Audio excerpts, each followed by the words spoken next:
अस्सलाम वालेकुम। ब्लॉक 5 की एम्ब्रियो की मार्किंग मैं एक ही वीडियो में कंप्लीट करवा देता हूँ। आपने स्टार्ट करना है चैप्टर नंबर 16 यूरोजेनिटल सिस्टम से। आपने यूरो सिस्टम यहाँ तक पीछे वाले पेज तक पढ़ लिया था ब्लॉक 4 में।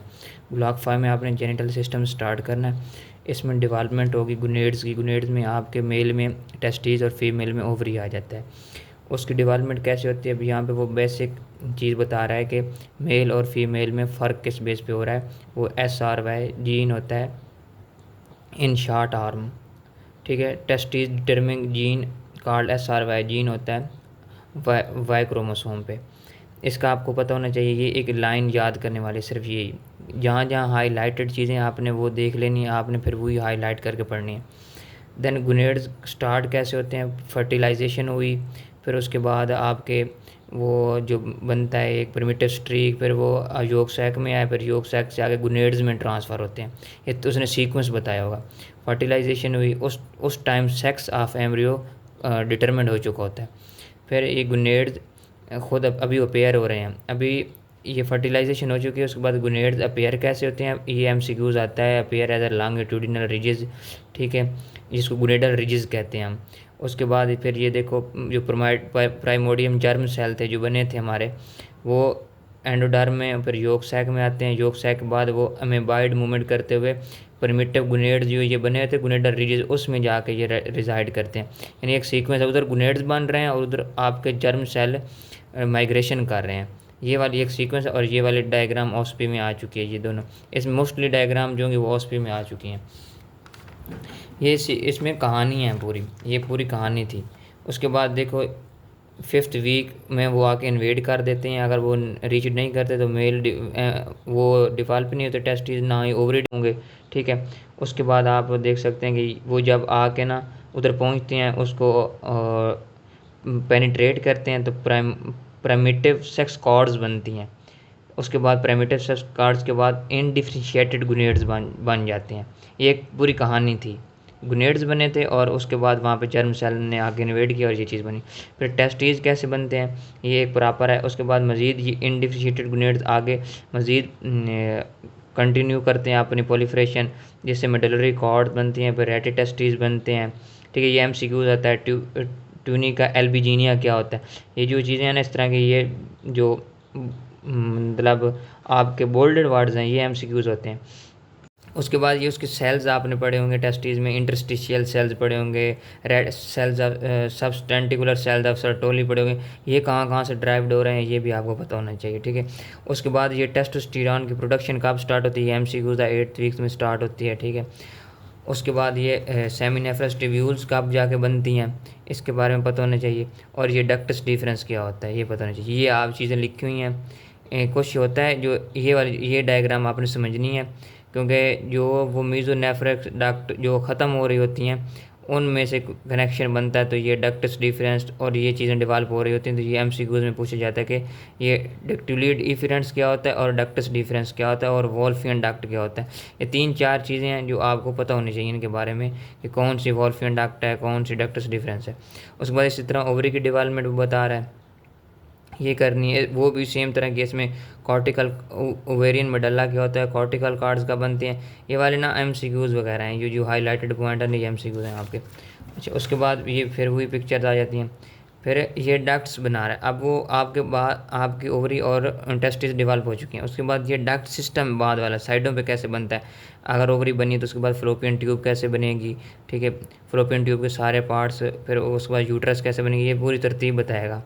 ये इसमें तो बेसिक चीज़ उसने बताई होगी, वो डक्ट सिस्टम होता कैसे।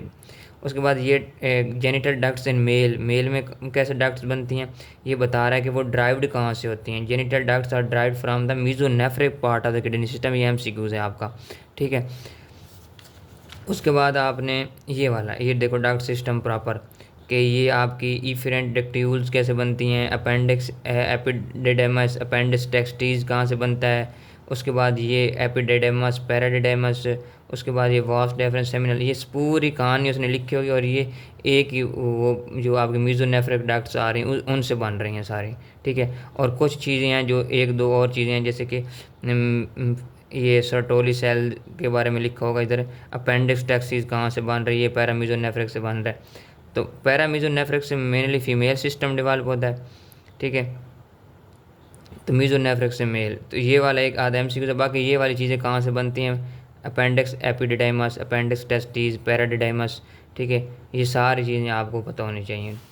अच्छा, उसके बाद फिर आ जाता है फीमेल में कैसे बनता है, किस हार्मोन का इफेक्ट होता है, ठीक है। उसके बाद ये यूट्राइन कनाल, ठीक है, फ्लोपियन ट्यूब, फिर यूट्रस कैसे बनती है, फिर ये प्रॉपर उसने ये चीज़ें लिखी होंगी। ये थोड़ा कन्फ्यूजन करेगा, लेकिन आपने थोड़ा सा रट्टा लगाने की कोशिश करनी है, क्योंकि ना ये थोड़ा कन्फ्यूजिंग है। दो तीन बातें वो आपने कर लेनी इसमें जो मेन है। अच्छा, उसके बाद वे मालिकुलर रेगुलेशन आपने बिल्कुल नहीं करनी। फिर आप हमने वजाइना की डेवलपमेंट कैसे होती है, ये MCQs में आता है कि ये वाली पिक्चर जो है ये ऑस्पी में आती हैं सेम, और इसी पिक्चर को देख के आपने इधर देखना है कि वजाइनल प्लेट्स क्या होती हैं, किस मंथ में वजाइनल फॉर्निक्स बनते हैं, ठीक है। उसके बाद ये हाइमन के बारे में लिखा हुआ है। फिर कुछ ये MCQs हैं, इसके ना रिमेनिंग पार्ट्स जो रह जाते हैं, एपोफ्रॉन, मीजोपैराफ्रॉन, किस रीजन में, ये ग्रांटर सिस्ट क्या होता है, वो जो डक्ट होती है ना आप एटली जो होती हैं किडनी की, जो किडनी सिस्टम होता है आपका, उसके कुछ रिमेनिंग पार्ट्स रह जाते हैं, जैसे कि mesonephric duct disappear except for small cranial portion in the epoophoron. कुछ उनके ना रेमिनेंट रह जाते हैं, उनसे जो स्ट्रक्चर बनते हैं उनके बारे में पता होना चाहिए। फिर सबसे जो इम्पोर्टेंट क्लिनिकल है ना आपका, वो यहाँ स्टार्ट हो जाते हैं। ये क्लिनिकल ना बहुत दफ़ा ना प्रॉफ में आए हैं, वाइवा में भी आए हैं, कि ये जो लिखे हुए हैं सारे, इसमें डबल यूट्रस कब बनती है, यूट्रस आर्क्वेटस क्या होती है, यूट्रस बाइकॉर्निस क्या होता है, ये सर्वाइकल एट्रेजिया का, तो ये सारी हर यूट्रस के रिलेटेड उसने क्लिनिकल दिए हुए हैं। डबल यूट्रस, यूट्रस डायडिफेलेज, आर्क्वेटस, ठीक है। और ये इसके रिलेटेड MCQs इसी तरह आ चुका है। ये वाला MCQs आया हुआ था यूट्रस आर्क्वेटस प्रॉफ में। उसके बाद आपने आ जाना है जी एक्सटर्नल जेनिटिलिया क्या। अब पहले आपने गुनेड्स पढ़े, उसके बाद उनकी डक्ट्स पढ़ी, उसके बाद आपने जेनिटिलिया आर्गन कैसे बनता है। पहले वो बेसिक इनडिफरेंशिएटेड स्टेट में बता रहा है, ये आपने करना है कि ये इनडिफरेंशिएटेड स्टेट में कैसे है। फिर मेल में क्या होता है, ये वाली तस्वीर आपने देखनी है, फिगर, इससे सारा आपको समझ आ जाएगी कि उसने क्या बात लिखी है मेल के लिए, ठीक है। उसके बाद आपने मेल के लिए इसके लिखे हुए हैं आपके क्लिनिकल, इसमें ये हाइपोस्पेडियसिस बहुत इंपॉर्टेंट क्लिनिकल है, ये आपने करना है किन किन किस किस जगह पे हो सकता है, ठीक है। उसके बाद इसका आगे क्लिनिकल होगा ये एपिडिडेमस क्या होता है, ठीक है, और माइक्रोपिनस क्या होता है, और बाइफेडेड पिनस और डबल पिनस। पीछे वाले बहुत ज़्यादा इंपॉर्टेंट है, ये वाले इतने इंपॉर्टेंट नहीं है। उसके बाद आ जाते हैं जी फीमेल में किस तरह एक्सटर्नल जेनिटिलिया बनता है। बात सारी ये वाली है, ये वाली जो इधर लिखी हुई है, इधर सिर्फ आपने नाम चेंज कर देने हैं उनके, कि उससे क्या क्या बन रहा था, वो आपने ये लिख लेना। जेनिटल स्वेलिंग से लेबिया मेजोरा, यूरेथ्रल फोल्ड से मिनोरा, जेनिटल टुबरकल से क्लिटोरिस, और यूरोजेनिटल ग्रुप से वेस्टिब्यूल। ये चार चीज़ें आपने ये याद कर लेनी है, ये बेशक बाद में पढ़ लेना। फिर आ जाता है मेल में जो गुनेड्स बनने थे वो डिसेंड कैसे होते हैं, ये इंपॉर्टेंट क्लिनिकल था, डिसेंट ऑफ टेस्टिस।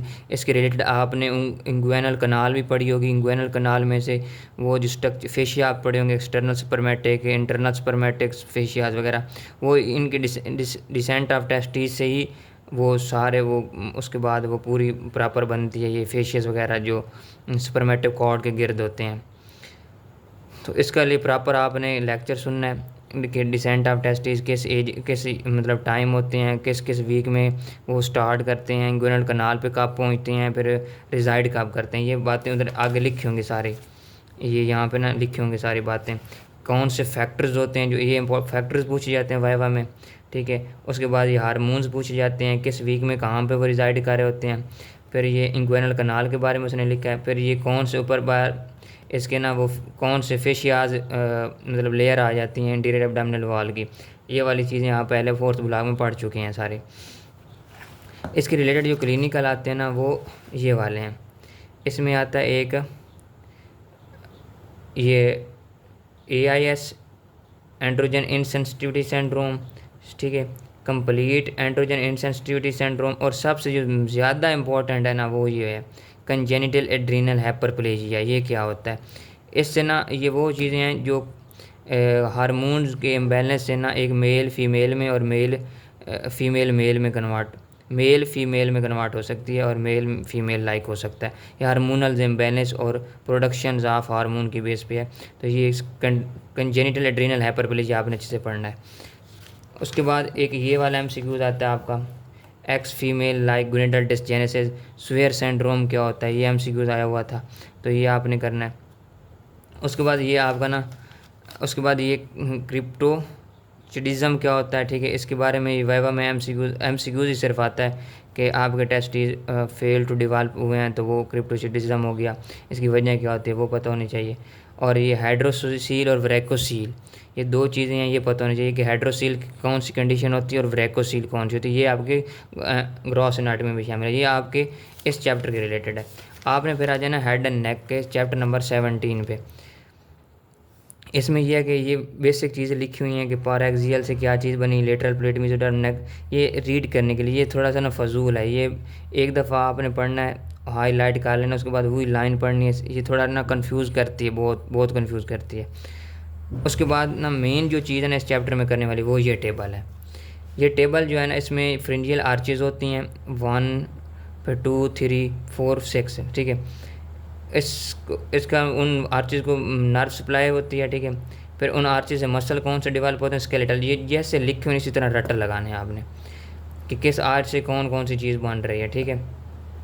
ये चीज़ें अभी आपको ना पहली दफ़ा पढ़ेंगे, अगर आपने ग्रॉस एनाटॉमी नहीं पढ़ी तो ये पढ़ेंगे तो आप रटर लगाना पड़ेगा। जब आप ग्रॉस एनाटॉमी पढ़ लेंगे तो फिर आपको ये सारी चीज़ें ईज़िली समझ आ जाएंगी, ये क्या चीज़ें होती हैं, stapedius, lesser horn, greater horn वगैरह सारी, ये सारी क्रिकोथायराइड, लिवेटर प्लेटेनाई क्या चीज़ें होती हैं। तो बेहतर ये कि ये आप ना ग्रॉस एनाटॉमी पढ़ने के बाद टेबल याद करें, लेकिन सबसे ज़्यादा इंपॉर्टेंट ये टेबल है। और एक चीज़ बता दूं, ये जो चीज़ें मैंने ऊपर लिखी हुई ना आप इसी तरह लिख लें। इसके बाद जितनी भी फ्रिंजियल आर्चेस के रिलेटेड थ्योरी होगी ना वो आपको करने की ज़रूरत ही नहीं है। ये वाली अगर आप चीज़ ना इधर एक दफ़ा लिख लेते हैं कि malleus form Maikal cartilage dorsal end of Maikal cartilage से जो मैलियस इसमें बन रही है, ठीक है। उसके बाद ये इसमें मैकल कार्टिलेज होती है जो मैलियस प्लस इंकस बनाती है, ठीक है। और ये वाली सारी चीज़ें ये रिचर्ड कार्टिलेज से बनती हैं, ये 3-4 चीज़ें थी जो मैंने थ्योरी पढ़ी थी और इधर लिख ली थी। उसके बाद ये जितनी आगे थ्योरी है ना ये सारी लिखी हुई, फर्स्ट फ्रिंजियल आर्च, ठीक है। उसके बाद ये सेकंड फ्रिंजियल आर्च वगैरह, ये वैसे ऑस्पी में ये तस्वीरें आती हैं, लेकिन ये जो जितनी भी चीज़ें लिखी हुई ना आपको करने की ज़रूरत नहीं है, वो आप सारा आपका ना हो जाएगा उधर। फिर आ जाता फ्रिंजियल पाउचेज़ पे। फ्रिंजियल पाउचेज़ के लिए ना ये टेबल करना आपने अच्छे से। इसमें ना फर्स्ट फ्रिंजियल पाउच से क्या डेरिवेटिव होता है, सेकंड से क्या होता है, थर्ड से क्या होता है। अब थर्ड के ना पार्ट होते हैं, अब थर्ड का एक डोर्सल पार्ट होता है, वेंट्रल भी होता है, ये थ्योरी में लिखा होगा, इधर नहीं लिखा हुआ। तो डोर्सल से ऊपर वाली चीज़ बन रही है, वेंट्रल से नीचे वाली बन रही है। इसी तरह फोर्थ का भी डोर्सल पार्ट होता है, वेंट्रल पार्ट होता है। तो ये एमसीक्यूज आता है कि डोर्सल से कौन सी चीज़ बनती है, वेंट्रल से, वो थ्योरी में लिखा हुआ है, लेकिन इधर से उसने लिखा है थर्ड से क्या बन रहा है, फोर्थ से क्या बन रहा है। तो आपने ये चीज़ साथ लिख लेनी, डोर्सल से वेंट्रल से, फिर ये टेबल पढ़ा और कोई चीज़ पढ़ने की ज़रूरत ही नहीं है, ठीक है। फिर आपने आ जाना जी फ्रिंजियल क्लेफ्ट, ये बस रीड करना आपने। फिर उसके बाद मॉलिक्यूलर रेगुलेशन है नहीं आपकी। उसके बाद फिर आपने आ जाना क्लिनिकल पे। क्लिनिकल के सबसे जो इम्पोर्टेंट क्लिनिकल है ना वो ये है, ये वाला कि जो आपका टॉपिक थायराइड, थाइमस और पैराथायराइड वो कौन सी लोकेशन पे हो सकता है, ये एमसीक्यूज़ के लिए हिसाब से कॉमन साइट जो उसकी होती है, कॉमन करोटिड आर्टरी, ये लोकेशन वो बता रहा है कि कॉमन किस पे हो सकती है। फिर ये इंपॉर्टेंट क्लिनिकल है, ब्रेकियल फेस्टूला क्या होता है और ये किसकी ड्रेनेज करता है, लेटरल सर्वाइकल सिस्ट की, ठीक है। उसके बाद आपने ये क्लिनिकल उसके रिलेटेड लिखा हुआ है, आपने ये पढ़ना है कि ये इसके बाद ये पाया कहाँ पे जाता है, patient with lateral cervical cyst, ये लेटरल सर्वाइकल सिस्ट किस जगह लोकेशन पे होता है, ये लोकेशन लिखी हुई है एमसीक्यूज़ के लिए। उसके बाद ये क्लिनिकल आपने नहीं मॉलिक्यूलर रेगुलेशन नहीं करनी। उसके बाद ये वाले आपके सिलेबस में शामिल है, ये Treacher Collins syndrome, mandibular facial dysostosis, first arch syndrome, इसमें जितनी क्लिनिक सिम्टम्स हैं वो आपने करनी है। उसके बाद रोबिन सीक्वेंस क्या होता है ये पता होना चाहिए आपको, ठीक है। 22q11.2 डिलीशन सिंड्रोम क्या होता है, इसको डिजॉर्ज सिंड्रोम कहा जाता है, ठीक है, वो पता होना चाहिए आपको। उसके बाद गोल्डन हार्ट सिंड्रोम क्या होता है, ये सारे सिंड्रोम आपके सिलेबस में शामिल हैं। आप सिलेबस खोल के देखें तो इसमें ये सारी चीज़ें लिखी हुई हैं। तो इसमें एक इधर चीज़ ट्राइएड थी, एक ट्राइएड होता है, ये रोबन सीक्वेंस एक ट्राइएड होता है, ये MCQs में इसी तरह ट्राइएड आती है और आपने जवाब बताना है। फिर आ जाता है टंग की डेवलपमेंट। टंग की डेवलपमेंट आपके फोर्थ ब्लॉक में शामिल थी, तो आप अगर दोबारा इधर कर लेते हैं तो आपका फोर्थ ब्लॉक में दोबारा करने की ज़रूरत नहीं होती, तो प्रॉफ में आप कर सकते हैं, ठीक है। टंग की डेवलपमेंट के बाद आपके सिलेबस में है थायराइड ग्लैंड। थायराइड ग्लैंड की डेवलपमेंट करनी, ये एक सीक्वेंस है 1 2 3 4 और 5 चीज़ें हैं कि वो बनता कहाँ पे है, फिर ये फोरामेन सीकम क्या होता है, फिर थायरोग्लोसल डक्ट क्या होता है, इसके रिलेटेड क्लिनिकल है ये थायरोग्लोसल डक्ट, और थायरोग्लोसल सिस्ट कैसे बनता है, ठीक है। ये टांग की मूवमेंट के साथ मूव करता है या नहीं मूव करता है ये पता होना चाहिए, और इसकी कॉमन लोकेशन क्या है, कौन सी जगह पे ये कॉमन लाइक कर रहा होता है, ये MCQs में पूछा जाता है। उसके बाद फेस की डेवलपमेंट है। फेस की डेवलपमेंट के लिए जो बेस्ट लेक्चर है ना वो है एडल्बैन डॉग का। एडल्बैन डॉग का आपने लेक्चर लेना है, उसके बाद ये आपको सारी चीज़ें समझ आएंगी, फ्रंटल मैक्सिलर सॉरी प्रोमिनेंसेस जो होती हैं, ठीक है। तो ये सारा आप ये जो एक बंदा बना हुआ है ना ये आपको समझ आएगा किस तरह ये आपका फेस बनाने में इन्वॉल्व है, अपर लिप कौन बना रहा है, लोअर लिप कौन बना रहा है, आपके वो नेज़ोलैक्रिमल ग्रूव कौन बना रहा है, आपके पैलेट कौन बना रहा है, इंटरमैक्सिलरी सेगमेंट समझाएगा वो आपको, ठीक है। ये वाला सबसे इम्पोर्टेंट वाइवा क्वेश्चन इधर लिख लें। इंटरमैक्सिलरी सेगमेंट के कंपोनेंट बताओ और उनसे क्या 3 कंपोनेंट और उनसे क्या क्या बनता है, ठीक है। ये आपने एडल्बैन डॉग का लेक्चर लेना है, ठीक है। उसके बाद नेज़ल कैविटी ये जस्ट रीड है। उसके बाद ये टेबल आपने करना है, अगर आपने पीछे पढ़ा होगा ना डिटेल से लेक्चर सुना होगा तो फिर ये आपको पता चल जाएगा कि कौन कौन सी प्रोमिनेंस क्या स्ट्रक्चर बना रहे हैं। इधर उसने थोड़े स्ट्रक्चर लिखे हैं लेकिन एक्चुअली वो ज़्यादा बना रहे थे, तो एटलीस्ट ये तो आपको पता होना चाहिए। और ये वाली जितनी फिगर खरी हैं ये OSPI में आ चुकी हैं, ऐसे लगता है कि ये नहीं आएंगी लेकिन ये वाली उसने पूछी हुई थी फिगर से। अच्छा, उसके बाद ये वाली फिगर सारी OSPI में बहुत दफ़ा रिपीट हुई हैं। उसके बाद ये ना आपको क्लिनिकल आने चाहिए फेशियल क्लेफ्ट के रिलेटेड, कि ये अपर एक होता है कि लेप जो सिर्फ लेप क्लेफ्ट होता है, किसी में नीचे जो आपका ना अपर जहाँ है वो भी साथ में इन्वॉल्व हो जाता है। तो उसके लिए आपको पता नहीं कि प्राइमरी क्लेफ्ट पैलेट क्या होते हैं और सेकेंडरी क्लेफ्ट पैलेट क्या होते हैं, ठीक है। इसी तरह आपके OSPI में तो पिक्चर आएगी और आपने आइडेंटिफाई करना होगा कि ये कौन सी पिक्चर है और इनकी काज पता होनी चाहिए आपको।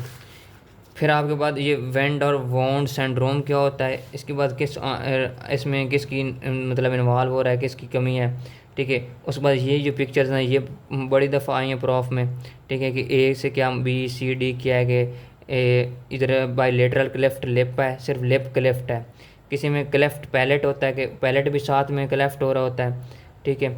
और ये चीज़ें आपने देखनी और इनकी रीजंस बताऊंगी, किस में क्लेफ्ट पैलेट होगा विद लेप, किस में सिर्फ लेप क्लेफ्ट होगा, ये थोड़ी चीज़ें हैं आपने समझनी है। उसके बाद आपने आना है ये यहाँ तक आपका हो जाता है ये चैप्टर हेड एंड नेक। उसके बाद आपने आगे कुछ भी नहीं करना।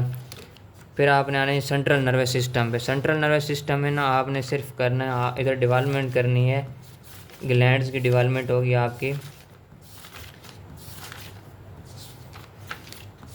पिट्यूटरी ग्लैंड्स की, ये आपके सिलेबस में डेवलपमेंट शामिल है पिट्यूटरी ग्लैंड्स की। इसके जो पार्ट्स होते हैं ना, एक रेक्टिस पोच और इनफंडिबलम, ये आपके किस तरह वो पार्स नर्वोजा और पार्स इंटरमीडिया, ये पार्स ट्यूबुलरिस कौन सा पार्ट कौन सा बना रहा है, तो ये एक सिर्फ ये टॉपिक आपने इधर से करना है। और उसके बाद आपने आगे एक होगा आपका थायराइड एड्रीनल ग्लैंड की डेवलपमेंट होगी, ये supra renal gland adrenal gland की डेवलपमेंट है। ये किस पोर्शन से, कॉर्टेक्स किस पोर्शन से बन रहा है, मेडल्ला किस पोर्शन से बन रहा है, ये पता होना चाहिए। फिर ये डेफिनेटिव कॉर्टेक्स और प्रिमिटिव कॉर्टेक्स में क्या फ़र्क होता है, फिर ये कौन से हार्मोन्स पैदा करता है, ठीक है, उसकी लेयर्स कैसे बनती हैं 3 एड्रीनल कॉर्टेक्स की, वो इसे सारी उसने बताई होंगी ये इधर। और कौन से सेल्स होते हैं जो क्या चीज़ रिलीज़ कर रहे होते हैं ये। और इसके बाद ये क्लिनिकल जो है आपका फियोक्रोमोसाइटोमा वाला यहाँ तक, ये आपके ना ब्लॉक 5 का एम्ब्रियो का सिलेबस है कंप्लीट। सॉरी, आगे आपका एक और पूरा चैप्टर है ये ईयर वाला, ठीक है, ये आपने ईयर वाला चैप्टर भी करना है। इसके भी आपने ना मेडिको विजुअल के या एडल्बैन डॉग के लेक्चर मिलते हैं वो सुनने हैं। ये आपने ना एक आध इसमें से MCQs आना है, 1 या 2 MCQs आने हैं। तो आपने कोशिश करनी ये है कि आपने ना इसको हाईलाइट करके नोट्स बना लेने एक पेज पे कि कौन सी चीज़ किस तरह डेवलप हो रही थी। तो बेस्ट ये है इस एम्ब्रियो को करने के लिए, ये वाली ईयर के लिए और आई के लिए, कि आप पहले इनकी ग्रॉस एनाटॉमी पढ़ें। जब आपको प्रॉपर ग्रॉस एनाटॉमी आती होगी इसकी एयर की और आई की, तो तब आपको ये पता चलेगा कि ये कॉक्लियर डक्ट क्या होता है, एंडोलिम्फेटिक डक्ट क्या होता है, मेम्ब्रेनियस लेब्रिंस क्या होता है, सेमी सर्कुलर कनाल, यूट्रिकल्स, मैक्यूला क्या होता है। ये सारी चीज़ें अभी आपको कंफ्यूज करेंगी। अभी आपको एम्ब्रियो पढ़ने की ज़रूरत नहीं है, बस जस्ट आप गुनेड्स की पढ़ लें जो एक प्रॉपर चैप्टर तो हेड एंड नेक की। उसके बाद ईयर और आई की आप आखिर पे पढ़ें। आपको प्रॉपर सारे स्ट्रक्चर्स उनकी पता होंगे, आप नाम पढ़े होंगे तो तब आपको समझ आएगी, अदरवाइज़ ये समझ नहीं आने वाली चीज़ें। तो उसके बाद आपने ये पढ़ना है और कौन से पार्ट्स क्या क्या चीज़ें डेवलप कर रहे हैं उसके आपने जस्ट नाम लिखते जाना है, और चीज़ करने की ज़रूरत नहीं है। ठीक है, ये मिडल एयर ऑसिकल्स कैसे बन रहे हैं, ठीक है, ये आपने करना है जी। ये ऑलमोस्ट पूरा चैप्टर, ये हेयरिंग वाला आपने नहीं करना, ये वाला या आप रीड मार लेना, अदरवाइज़ नहीं, यहाँ तक करना है आपने। उसके बाद इसके क्लिनिकल लाजमी करने हैं आपने, एनोटिया, माइक्रोटिया, ठीक है। उसके बाद आपने आना है आई के लिए भी वही सीन है। आपने पहले आई की ग्रॉस एनाटॉमी पढ़नी, उसके बाद ये चीज़ें पढ़नी है। ये ईयर से ज़्यादा इंपॉर्टेंट ये वाला, इसमें से एमसीक्यू ज़्यादा आता है। और ऑस्पी भी, ये ऑस्पी में ये वाली पिक्चर तीनों आई हुई थी सेम इसी तरह, ठीक है। उसके बाद ये वाली पिक्चर बार बार रिपीट हुई, ये वाली तो बहुत दफ़ा रिपीट हुई है पिक्चर ऑस्पी में, ठीक है। इसके कौन से पार्ट्स क्या चीज़ें बना रहे हैं, इस तरह आपने ना नोट्स बना लेने हैं, ठीक है। इधर तो आपको समझ नहीं आएंगे, लेकिन आपने खुद पढ़ना और इसी तरह लिख लेने हैं। और ये कौन सा पार्ट क्या चीज़ बना रहा है वो इसी तरह लिख लेना है। ये तब आपको समझ आएगा जब आपने प्रॉपर जो ग्रॉस एनाटॉमी पढ़ी होगी, रेटिना की पिगमेंट, न्यूरल लेयर पढ़ी होगी, ऑप्टिक नर्व, ये लेंस वगैरह ये चीज़ें पढ़ेंगे, तब आपको ये एम्ब्रियोलॉजिकल स्ट्रक्चर आपने इसमें पता है क्या है, कोई ख़ास एम्ब्रियो नहीं, एक स्ट्रक्चर बना और उसने कंपोनेंट बना दिया आगे। अगर आपने कंपोनेंट के नाम पढ़े होंगे ना तो आपको इजी समझ आएगा कि ये कंपोनेंट अच्छा ये बना रहा है, फ़लाँ ये बना रहा है, और नाम याद कर लेने हैं, आपकी एम्ब्रियोलॉजी हो जानी है। अच्छा, आपने फिर यहाँ तक करना है ऑप्टिक नर्व तक, ठीक है, इधर ऑप्टिक नर्व तक करना है, उसके बाद आगे नहीं करना आपने। फिर इसकी आई की नॉर्मेलिटीज़ थोड़ी इंपॉर्टेंट है। ये कोलोबोमा क्या होता है, ये मतलब वाइवा में आता है, किस जीन की वजह से होता है, ठीक। कोलोबोमा एरेडस क्या होता है, ये रीनल कोलोबोमा सिंड्रोम, ठीक है। और उसके बाद ये वाले आगे क्लिनिकल हैं इसके, माइक्रोपैथेलमिया, एनोपैथेलमिया, कंजेनिटल एफेकिया, एनरेडिया, साइक्लोपिया, ये सारे इसके ना रेटेड क्लिनिकल हैं, ये तो आपने लाजमी करने होते हैं। तो ये आपकी ना ब्लॉक 5 की एम्ब्रियो की कंप्लीट गाइडेंस है। इसमें ये ईयर और आई आपने लास्ट पे करना है, बाकी चीज़ें आपने पहले कर लेनी है।